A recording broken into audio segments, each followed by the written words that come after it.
Hello, everyone. I am Deb Scher, Artistic Director of Avaloch Farm Music Institute, and I am absolutely delighted to welcome you to Made at Avaloch, our new series created to celebrate the variety and excellence of the work Avaloch has supported. Each event will highlight one or two projects and will include discussions with musicians about process, as well as recorded performances of completed work. So far, Avaloch has hosted over 1,000 musicians in hundreds of groups and including dozens of composers. We hope you enjoy the diversity and depth of the genre and approaches to the creative process which will be presented here. Before we begin, however, I would like to thank a few people. First, our administrative team, Mason Donovan and Jenna Hall. Second, our musical team, Hannah Collins, Mike Compitello, Katherine Dowling, who joined me in creating these events. And last but certainly not least, Fred Tauber, without whose generosity the vision and inspiration of Avaloch would never have come to be. So, thank you for joining us for this ongoing celebration of creative work made at Avaloch. Well, hello and welcome to our guest this evening, Soprano Lucy Fitz Gibbon and pianist Ryan McCullough, two of my dear friends and most favorite colleagues. So we are so honored to have you sharing with the Avaloch community this evening. So welcome, and I invite you to introduce yourselves and to share with us a little bit about your ensemble. Oh, so much pressure already. Let's see. Hello, and thank you so much for having us. Ryan and I are joining you from Kingston, New York. From our couch. And from the recording studio. That's right. Living room. That is our living room and rehearsal studio and general. And living room. So we've been quarantining here basically since March 17th or something like that. Yeah. And the lucky thing for us as a duo is that we happen to be married to each other. And how did that happen? I don't know. Somewhere along the, how many years has it been? A lot. Well, 4. Well, 4, yeah, so we've been married. Like 13 total. Of many years. Yeah. And so you might say that it's a little funny for us as a married couple to need to have something like an artist colony or an artist retreat like Avaloch to find time to work with each other. But actually, normally our schedules are so crazy and busy that we don't actually have a huge amount of time together. And especially starting in this last school year where I was teaching both at Cornell University, where I'm the interim director of the vocal program, and then also at Bard College Conservatory in their graduate vocal program, and with Ryan also working at Bard. It was a really pretty crazy year. Yeah, I think basically the longest time since March, that I had spent with Ryan in terms of uninterrupted days was probably when we were at Avaloch. It did harken back to our days of long distance dating. Yeah, it was, even though we're technically living together. Yeah. Anyway, so we've been super grateful for the time together in this crazy weird pandemic world. And we were really, really grateful for our week together at Avaloch last summer. Mm-hmm. And maybe if I didn't make it clear already, we perform music both together and separately, but we have been performing voice and piano works together really since we first met 14 years ago. Yeah, 2006. Yeah. Wonderful. So we'll just hear a little something from you to begin. So let's hear some of Lucy and Ryan.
Wow, what a beautiful performance. I really obviously am in love with both of you as artists, but this is a very evocative musical language as well. I look forward to hearing more about it. So now I just like to kind of turn it over to you and I invite you to share about the broader project.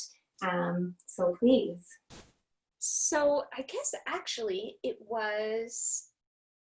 might have been when you and I really first got to know each other at Tanglewood, Katherine, that a conductor came to hear a concert that I was doing at Tanglewood, and she thought I might be a good fit for this opera that Sheila Silver was working on. So she brought Sheila out, had Sheila come to hear me in a performance, and starting way back in 2014, I guess, I got connected with this composer and this really remarkable opera that Sheila Silver has been working on. That opera is based on Khaled Hosseini's book, Thousand Splendid Suns. And through getting to know Sheila and Sheila's music in this really powerful story that Khaled wrote and with which Sheila brought to life in such a visceral and really human way in this opera, which was supposed to be premiered by Seattle Opera in the next season or two, but everything's a little unclear now with the pandemic. But at any rate, through getting to know Sheila and Sheila's voice in the opera, I also got to know some of her songs. And I began performing some songs with Ryan and with a few other pianists from this large scale evening length song cycle called Beauty Intolerable. Sheila Silver lives in Austerlitz, New York, and that actually is where Steepletop, the home of Edna St. Vincent Millay, was located. And Sheila became interested in this poet, American poet Edna St. Vincent Millay, some years ago, and she was a really remarkable woman. She was incredibly interested in music. She actually wanted to become a professional pianist, and I think she was a very talented piano player, but her family never had the money to really train her properly. And she wound up becoming a poet and had a kind of, well, at least for the 1920s, a kind of wild and crazy lifestyle. And I think really spoke very frankly and eloquently about her experience as a woman. And this song cycle is written to be performed by at least 3 singers. And when it was initially conceived, also had live readings of the poetry by an actress. And we just really loved getting to know the music in that song cycle. And then a couple of years ago, Sheila floated the idea of recording it. And we said we'd be really interested. And then it took, some time for things to get together.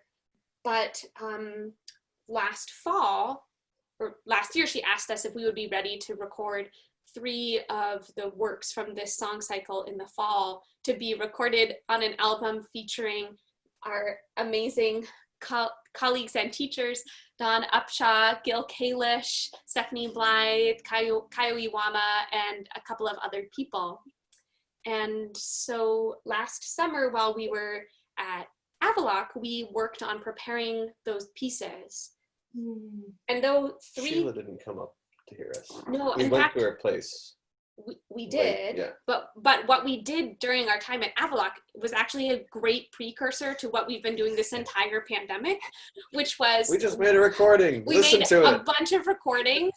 We listened to the recordings. We sent them to Sheila. We got comments from Sheila. We worked on those comments. And actually, that mode of study and collaboration that we were experimenting with then has been our lifeline. It was the future, apparently.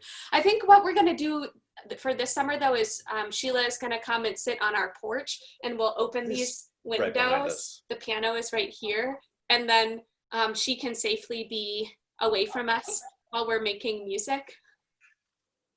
But the song that you just heard, Hyacinths, is a shorter song in the cycle, but no less emotionally packed.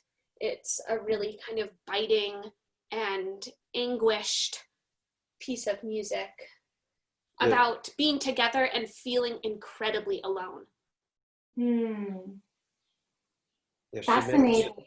Sorry. No, please go ahead, please. Yeah, I was just going to follow up to that. She manages an incredible economy of material without her music ever seeming academically distilled. It always feels improvisatory, but you go back and look at it, and there's actually very little that she's working with. It's a really incredible composer, and I think that helps with the sort of pungent message in every one of these songs. I mean, she's just good at what she does, and you don't notice that she's good at what she does. It feels natural. It feels like someone honestly telling you a story. I can't wait to hear more. So this album with these living legends, yourselves included, when will that be released? You had mentioned later this summer it will be released. Well, we're not sure. We're going to record more of it later this summer. Oh, I see. It grew. Yeah, she was like, well, let's add another disc. Why not? Amazing. We're going to do her Opus 1, essentially, which is a big song cycle called Chariessa. Yeah, so Sheila, after we did this recording in the fall, which was produced by the incomparable Judith Sherman, it was such a dream working with her. It was great. She's the boss. Sheila decided, we've done so much. We have like this full CD's worth at this point. Maybe it would be worth it to just round it out and do all of her piano and vocal music. And so that turned into, and Sheila, when I first met Sheila, one of the things, or shortly after that, one of the things she mentioned to me and sent to me was this Opus 1, her first big piece. And it's a setting of 6 texts by Sappho in English translation. And it's a handwritten score. She actually premiered the piece herself at the piano. And it's kind of been fascinating to work on. I've now worked on like the entire span of her career, her most contemporary writing that she's still working on. Essentially written for you. It has been written for me. Written for you. And then also now this kind of later period piece, Beauty Intolerable, and then this very first piece of hers. And it's been fascinating to do this archaeological dig, if you will, to see the way that her voice has changed over time. And stayed the same. And what has stayed the same, yeah. She was very funny about this Opus 1, Chariessa. She was saying, this is atonal Sheila Silver. I don't know, but you'll see some of the beginnings of Sheila Silver. And she seems to be pushing it into the past. And it really still sounds like her, even in that kind of 1970s, 1980s. I have to impress my serial trained teacher, but I want to do what I want kind of style of composition. It still sounds essentially rich and expressive and tonal fundamentally. And it seems like she's kind of made her way back to what she wanted to do without dropping all of those skills that she clearly picked up early on. Yeah, her writing is very lyrical. And as you know, but maybe the audience doesn't know, Ryan and I both together and independently perform plenty of music that is not necessarily lyrical or not necessarily easy to listen to on the first round, or easy to comprehend the first time through. And we both love performing that kind of gnarly music. And you perform that kind of music too. It's so exciting to try to tease it apart, and as a performer to think, okay, what do I want the audience to be able to hear on this first listen? How can I grab their attention and give them the keys to the musical language so that they can understand it along with me? And we do love music like that. But it's been really special to also perform these pieces by Sheila that are so beautiful and approachable on a first listen, but also have the same kind of harmonic and intellectual and musical rigor that we might associate with some of those more difficult pieces. That's so interesting, and I'm sure for both of you as well, because you sing a lot in American, works together. I know John Harbison is someone whose music you're very close to also. It must be such a fascinating part of your process to get to do a kind of retrospective of Sheila, and to hear and to experience as performers, not only as listeners, these different layers, different angles of who she is as an artist. I was wondering if you might like to share with us at what stage of this project of Sheila's work, where did Avaloch come into that process, and how did your experience there help, and hopefully help to shape what the project was for you? Well, I think what's special about a place like Avaloch, and why our current situation feels a bit like that, is that when you're working on something for a concert during the academic year, it tends to be a sequence of triage events. You know, I have concert next week. Oh crap! How do I stuff these notes in my head? And now we don't really have concerts, or at least not in the sense that we had before. And you have time to think about, why am I doing this? And why does this matter? And why should anyone else care about it? Which is what you need a place. I mean, we can practice anywhere. We can practice at home. We can practice at school. We don't have to go to New Hampshire to do that. But part of the reason for going to some place like Avaloch is to spend time thinking about what part of you is in the work you are doing. Not because you matter, but that you're trying to find some connection and some humanity and something important to communicate to other people. And that necessarily takes a lot of time to figure out, and a lot of boredom. And I mean, not that time at Avaloch is boring, but just that you need time to not really know why you're doing what you're doing, or kind of run into walls and do that for a very long time, and ultimately grow into something more interesting. So since March, we've definitely felt this way.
Well, I certainly wish you a really beautiful experience with the performance, and also with the next phase of your recording coming up. That will be super exciting, I'm sure. And again, I'll say, I know we're all really looking forward to hearing the finished product.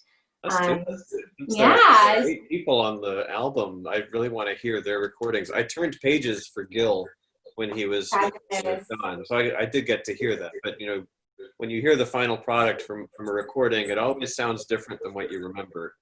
Things certainly, yeah, fit together. You're like, who are those people? Oh, that's me. Oh yeah, we're really excited to hear the complete Beauty Intolerable and the other pieces that are on the CD. There's some really, I think, really touching and really important pieces that Sheila wrote over the years, including for a colleague of hers, an African-American colleague of hers who died of AIDS. And the song cycle that she wrote in his memory is really, really special. For Gil's wife, there's some really special music, and so we are really excited. Yeah. Not just because we're gonna. In fact, I hate listening to my own recordings, but really excited to hear those other performances. Yeah. Oh, fabulous. Well, it's a kind of beautiful Avaloch connection, because last week's Friday night concert was with composer Oded Zahavi in Tel Aviv, and he was actually a student of Sheila Silver. So we have a kind of beautiful Avaloch thread running through this now, which is very touching. So with all of that said, I just want to thank you both so much. Not only for having Avaloch be a part of your artistic process, but also for sharing in your words this evening, sharing with our broader community about yourselves and your work. we are all richer for it. So thank you so much for your time, and we really look forward to being in person sometime. Yes, thank you so much for having us. Much. Thank you for last summer and for all of the amazing work that you all have been doing behind the scenes to make it possible. Just the luxury of time and community and space and beauty, it is so deeply appreciated. Well, hello everyone. I'm so honored to be speaking with the Carr Petrova duo. We have Molly and Anna here, and not only are they extraordinary musicians, but they have a very beautiful, fascinating project that has been involved at Avaloch. So welcome to you both. Thank you so much for being here and for sharing your music and a little bit about your lives with us today. So please introduce yourselves. Tell us about your ensemble. Go first. Hi everyone, my name is Anna Petrova. I'm from Bulgaria, and I went to study in New York City when I was 18, where I graduated from the Manhattan School of Music with my doctorate in 2016 actually. And I'm currently a piano professor at the University of Louisville, and I'm also the founder and artistic director of the Alberto Jonas International Music School in Valencia, Spain. And I'm Molly Carr, and I'm honored to be here speaking with you today. Thank you so much for having us. I'm a violist, and I am on the faculty of the Juilliard School's pre-college division, as well as Bard College Conservatory. I also went to school in New York City, which is where I met Anna. I spent 2 years of my undergraduate at the Manhattan School of Music, and bumped into her in many humanities courses and various ear training classes, and then transferred to Juilliard and finished out my degree there and did my master's there. And so I sort of lost touch with Anna for a while, but turns out we both adopted dogs the same year. And one very wonderful Sunday afternoon, we were both taking our dogs out for a walk on the Hudson River in New York City. And our dogs met each other and fell in love, which is very unusual for my dog. And so I was very surprised. Who is this dog that my dog is just enamored with? And so I followed the leash up the dog, and I found Anna. And so we sat on the Hudson River and we got to talking for a while, and decided, well, what the heck? Why don't we try to play together? And so a couple years later, we decided to become an official duo. And because of our little dogs, Billy and Benji, we are the Carr Petrova duo. So amazing. And what really brought us to Avaloch actually is one of our projects, which is called Novel Voices Refugee Aid Project, and the commission piece which came through the project. And so just to give a little bit of background on the project and how it came about, Molly and I have realized that something that propels any musical professional career forward is occasionally taking the time to take a break and assess and kind of dream up what you would like to do for, let's say, the next 2 years or for the future. And so in 2018, in January, we had a week-long retreat in my house in Houston then, where we decided, we wanted to just rehearse, learn the repertoire, and dream up what the duo wanted to do for the next 2 years, for example. And so we realized we wanted to, we had some professional goals, obviously, like any other ensemble, but we wanted to also combine them and put them to the service of something that doesn't include just the two of us, that is larger than ourselves. And so that's how we came up with the Novel Voices Refugee Aid Project. And there is a personal story that Molly is going to share with you about how it really happened. So right around that time, during this retreat, I was taking Hebrew lessons, believe it or not, virtually, also believe it or not, before with a teacher in LA. And one of my lessons, my teacher said, "Oh, I'm really sorry, I have to leave early to take my adopted refugee boy to school." And I caught me by surprise, and I kind of said, "Tell me more." And so it turns out that she is a volunteer, a regular volunteer with a group in LA called Home for Refugees, which exists to adopt refugee families coming into the US and help them assimilate into our society, whether that means learning how to take a bus, or learning how to shop and not buy something that it turns out it's raw food when you thought it was edible, or learning English, all these things that we take for granted because we grew up in the system, and we think that we just go about our days, but someone coming into the system that's new can find very challenging. So I got pretty excited hearing about this and started to think, what type of organization like this is around me in New York City? And so I started asking friends and colleagues if they knew about refugee organizations or communities, and no one knew anything.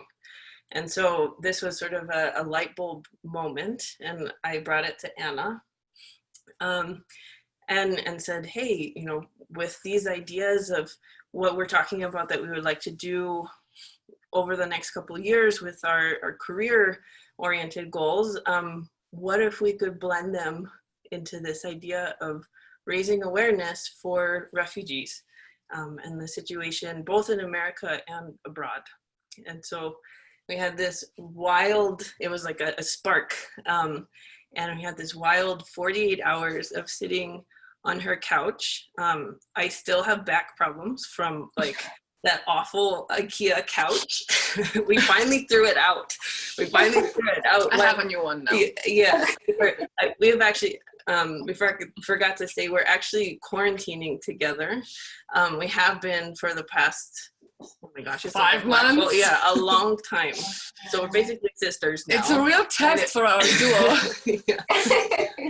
And so finally sitting on that same couch, a couple of years later, we looked at each other and said, this is enough. We need a new couch. No more Novel Voices refugee aid projects born on this couch. We need an upgrade. So we sat on this couch for basically not eating or sleeping, and just had this wild creative time dreaming up this project. And within 2 days, we had a trajectory of, we want to do this, we want to do this, we want to do this, and we want to play in Carnegie Hall. Mm-hmm. And so we got to building it. The first thing that we did was actually bring the project proposal, of which I kind of skipped over what all the elements are. I'll let Anna tell you all of that. But the first thing that we did was bring it to the nonprofit Project Music Heals Us, of which I'm the founder and co-director. I brought it to the board and said, hey, I really want to do this with my duo, and would you be interested in being the fiscal sponsor and taking this on as one of the nonprofit's projects? And the board said, yeah, this is totally in line with what we do, because it's an organization that exists to bring music and the arts into facilities and communities that otherwise don't have access to the art. So it was a perfect alignment. And so they said, yeah, we'll adopt it as the newest branch of this organization. And so we dove in and started fundraising. Immediately ended up actually applying to the Music Academy of the West Alumni Enterprise Awards, and they took us. They gave us an award, and we launched. We had the funds from there to take off and start this epic 1.5 year project. Yeah, so we obviously learned so many things through doing this project, and we had many challenges as well. The first one, of course, is fundraising, and we wrote a bunch of other grants, and obviously Music Academy of the West, which we're very thankful that we received the award. And when we were dreaming up the project and deciding, like I said, what we wanted to do as a duo, we realized that we have 3 passions and sort of aspirations that we shared amongst ourselves that we wanted to make sure we emphasize in everything that we do. And those are performing, obviously, teaching as well, and also doing outreach. And so this project actually encompasses all of those 3 strong, I think, suits that we have into itself.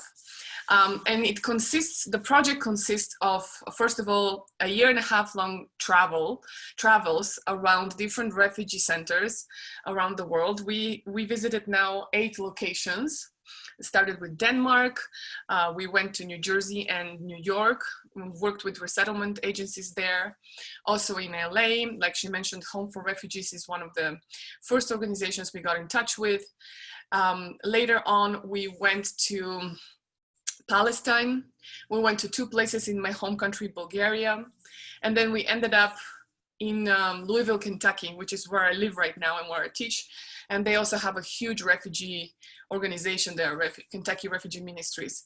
So we presented workshops and classical music concerts to all these different refugee audiences that we encountered. Through the journey of the project, we also got invited to present and to perform in the United Nations at a celebration of the 70th anniversary of the Declaration of Human Rights, which was a really special event for both of us to be able to connect our project with something so much bigger than us. So everywhere we traveled to all of the different refugee camps, we had a team with us. We had a composer in residence, Fernando Arroyo Lascurain, who traveled with us and interacted with us through the workshops with all of the different refugee audiences that we encountered. And so whenever we would share music with them, we also asked them to share music with us. So we'd hear all of their folk music, their poetry, sometimes their dances, and also their personal stories through all of that sharing. So in that way, Fernando got in touch with so many different folk and poetry and just so much material that then later he incorporated into his original work, which is in 3 movements, which is what we actually performed in Avaloch, which is also pre-premiered in Avaloch and then premiered in Carnegie Hall. Secretly premiered. Secretly. So that was one of the big components of our project, obviously commissioning a new work, which is very special. It's kind of like our own story because it has all of these journey elements incorporated in it. 2 other team members of our team were cameramen, filmmakers, Skylar Knudsen and Victoria Stevens, 2 incredible artists who agreed to just come and travel with us on the basis of having their expenses covered, which was very generous of them. And they documented the entire travel and all of the different meetings with refugees. And they are working on creating a documentary now, not just for the project, but in general on the refugee topic. Fascinating. I know that everyone listening right now is having a million curiosities, so we will link in all the comments to Fernando and Victoria and Skylar and Music Academy of the West Alumni Award, all these things so everyone can learn more and more. I was wondering if you could share with us, of course, there's so many different kind of layers and tentacles to this extraordinary project. At what stage did your time at Avaloch arrive, and specifically, what part of your process was involved at your Avaloch residency? Yeah, so we came to Avaloch, I believe it was 1 week or 2 weeks before our Carnegie debut. And so we knew that with all of the chaos of the project, of all of the logistics and all of the traveling and all of the programming for different refugee communities and all of this type of work, that it would be really important for us to sort of put everything aside and calmly, quietly make sure that we were ready for a Carnegie debut. So we were so grateful for this opportunity to be just pampered for a week and only focus on getting ready for that premiere and that debut. We spent the time, In addition to that, actually, we had one of our filmmakers with us, right, Skylar, who came and also enjoyed, obviously, all of the benefits of being at Avaloch, to create the trailer for the documentary. So this was actually a big step for the documentary part of things, because in order to watch and select from all of the hours of footage that they have, that takes obviously so many days and so much work, and it was great for him to be able to just concentrate on that for 5 days. It was a luxury, really, and that's where he was able to watch through all the footage, which is days and days of footage, just hours of footage, and select and create this important step, the trailer. So, and we actually soft premiered that trailer at Avaloch as well before we played the piece. That's right. Thanks to Avaloch that we actually finished up the presentation of everything that we were supposed to show in Carnegie Hall. We got the trailer done, we polished our performances, hopefully, and the concert that we gave in Avaloch on Friday or Thursday night, I don't remember when it was, those typical concerts that are given every week, was extremely helpful also for our preparation, because of being able to, first of all, test it out in front of people, but also to be in this kind of warm, welcoming environment of colleagues who can also give you, positive or, criticism of some sort of your performances, which can then obviously push your performance to a higher level. Definitely. So I know we're also excited to hear it. So this is Novel Voices, 3 movements, right? And please, I'm worried to mispronounce. Can you tell us the composer's full name? Fernando Arroyo Lascurain. Thank you so much. So here is the piece.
Wow, what an extraordinary performance. I know that this piece, I'm sure, will thrive long, not only into your future as an ensemble, but within the canon of works for viola and piano.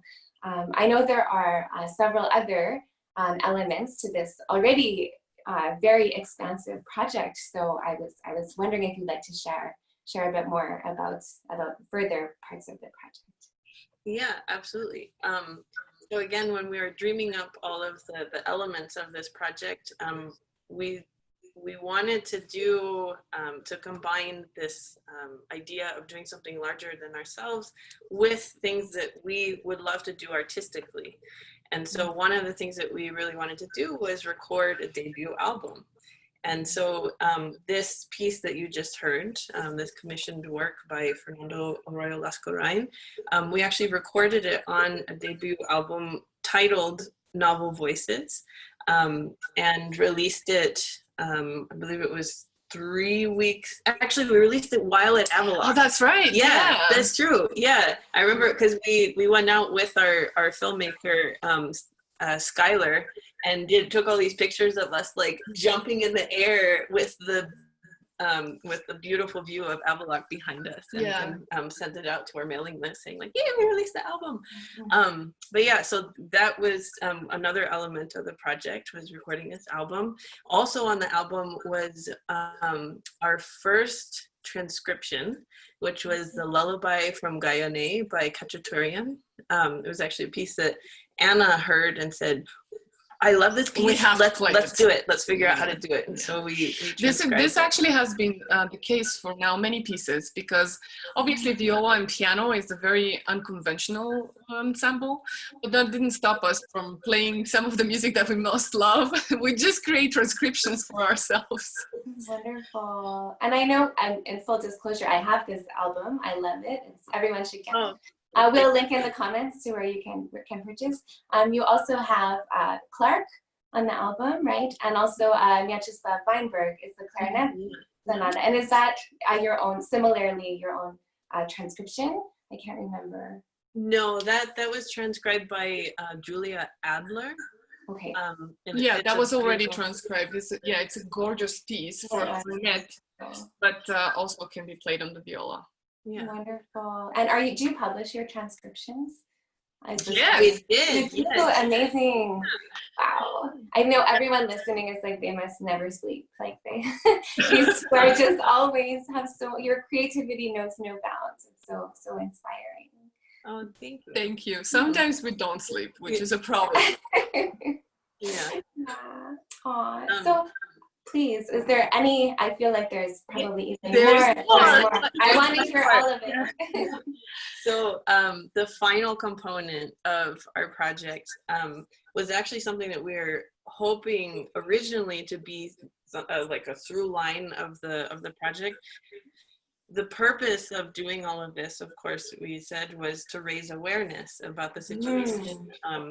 raise awareness of things that are good work that is already being done. That each new place that we visited, we partnered with an organization that was making a difference in this sort of overwhelming situation. And so we wanted to let people know, like, hey, you feel overwhelmed like us? Look, there's an organization right next to you that's doing this good work, and they need diapers, they need pencils, they need, you know, something like small and tangible that people can realize and get involved with. And so our thought that at the start of the project was, well, why don't we just keep a blog, a daily blog for all of our travels, that we have filmmakers, we can just like grab a clip and like have our audiences meet the people that we met and sort of travel with us. Well, that was shut down very quickly because with all the clearance paperwork to get into refugee camps and the programming and the travel and the, like, we were a two-man team doing like all the things, and so we didn't have time. Yeah, and also, you know, we learned a lot about filmmaking, that the files take about 2 days to upload, and so we're like, can we just have a 30-second clip? And they're like, yeah, no, that's not how it works. Our filmmakers were very surprised at our knowledge of technology at that point. So we learned very quickly that we were going to have to go about this in a different way and getting the word out about what we were doing. And so as we near the end of the project, we decided upon a social media campaign, which we called hashtag 50 Days for Refugees. And so for 50 days, we posted one story and or one little clip of footage of the people and the places and the music and everything that we encountered throughout this journey, throughout the year of travels, and posted it for 50 days. And that was also a lot of work. We also didn't anticipate like all the film editing, video editing that you have to learn to do that, and to pick like a tiny little portion of someone saying something that will tell the story. So, but that was a final component. We ended that actually the first day of Avaloch. So that was like 4 days before our album release. So. Wow, so exciting. And tell me, what are the, if you have them, I know things are a little unstable right now, but the future plans with both Novel Voices as well as with your other endeavors as a duo and as individuals, if there's anything that you'd like to share. Yeah, we were hoping, while the initial phase of the project ended with Carnegie Hall, with the premiere and the debut at Carnegie Hall, relationships don't end, you know, on play at Carnegie. So we were working to actually go back to the Deheshe refugee camp this summer, and COVID hit, so that flopped. But we're also working to build a program in Louisville. Yeah, so like I mentioned, Louisville has a very strong refugee program through the Kentucky Refugee Ministries. And as a local there now, I live there, we felt that we can't just pass on that opportunity, and we already presented there once last September, and now we're working on creating a continuous relationship with them, where I can, even if Molly's not around, I can bring my piano studio and we can perform for the refugees, or have like little interactive workshops for the kids. And so Novel Voices is going to continue in Kentucky in that way. And finally, especially with all of the newfound knowledge of how much you can do virtually, we're the larger nonprofit that adopted Novel Voices, Refugee Aid Project, is looking into actually doing distance learning, setting up a roster of musicians that can be in touch with the refugee organizations and children that we met who are interested in actually pursuing music. Having access to good players in America and beyond, actually. Wow, that must feel so just encouraging and also satisfying, given that there are these kind of continuing amazing projects coming out of Novel Voices. Yeah. That's really beautiful. Just personally would like to say on behalf of the Avaloch community, we are so grateful that we have been a part of the process of your Novel Voices project. And while things that are, of course, a little bit vague across the profession, across the world right now, I know we really look forward to continued relationship and to welcoming you back for whatever's up next. And of course, I'm so grateful for your time today, for sharing about your lives and about your projects, and for taking the time to share with the broader Avaloch community. So thank you both so much. Thank you so much. Thank you so much, Katherine, and thank you, Avaloch, for everything you've done for us. Thank you. Yes, and take care, be well, and we'll look forward to the next time. We are looking forward to it too. Oh my gosh. So much so. Okay.